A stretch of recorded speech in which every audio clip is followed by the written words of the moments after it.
Ja to mogę mieć każdą laskę. Ha, akurat. Przychodzę, wyrywam i jest! Aha!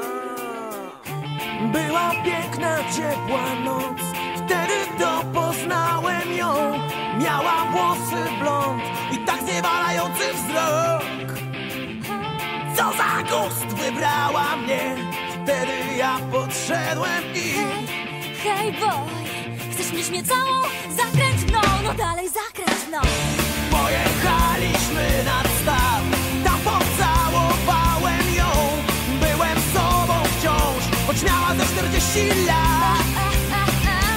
Wyszeptała kilka słów i mój czas wydłużył się. Hej boy, chcesz mieć mnie całą?